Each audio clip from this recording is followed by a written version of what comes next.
Gaza एक ऐसा इलाका जहां हर दिन मौत का साया गहराता जा रहा है। इजरायली फौज के हमले थमने का नाम नहीं ले रहे। चारों तरफ सिर्फ खंडहर, चीखें और मलबे में दबे मासूम नजर आते हैं।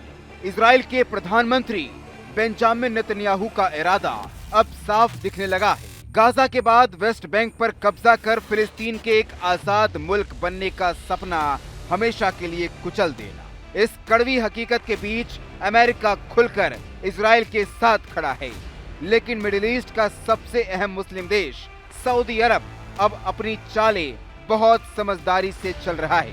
सऊदी अरब ने ऐसा कदम उठाना शुरू कर दिया है जो इजराइल को कूटनीतिक मोर्चे पर अकेला करने की दिशा में जाते दिख रहा है। कतर पर 9 सितंबर को हुए इजरायली हमले के बाद सऊदी की चिंता और गहराती गई।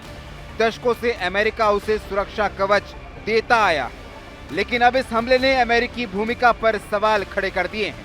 नतीजा ये हुआ कि सऊदी ने पाकिस्तान से हाथ मिला लिया है। सऊदी और पाकिस्तान के बीच हुई इस डिफेंस डील ने पूरे खाड़ी क्षेत्र का गणित बदल दिया है। समझौते के मुताबिक अगर किसी एक पर भी हमला होता है तो उसे दोनों देशों पर हमला माना जाएगा।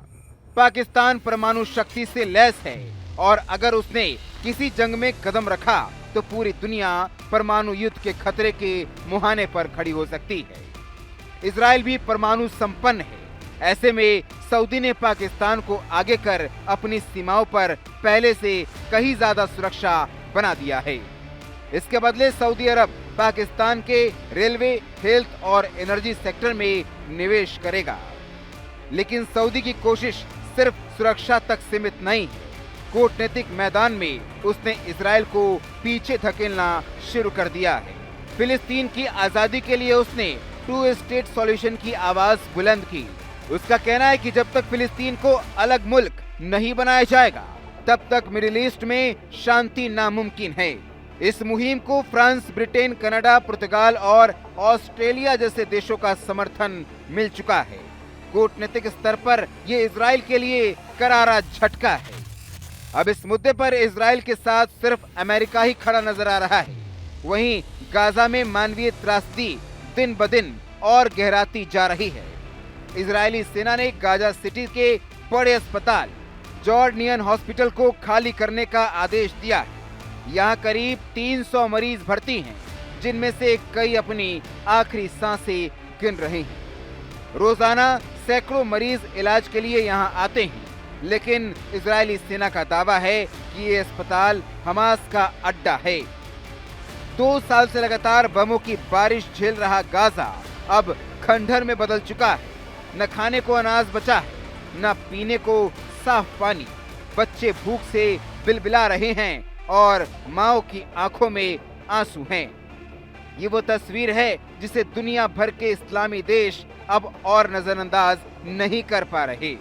इसलिए सऊदी अरब, यूएई, जॉर्डन, तुर्की और इंडोनेशिया, पाकिस्तान जैसे देशों ने अमेरिका में राष्ट्रपति डोनाल्ड ट्रंप से मुलाकात की तैयारी कर ली है।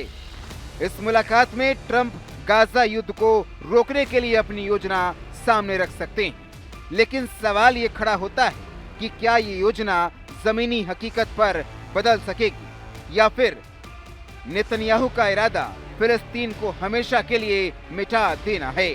गाजा की बर्बादी इस समय पूरी दुनिया की आंखों के सामने है और इंसानियत की परीक्षा का सबसे कठिन वक्त भी।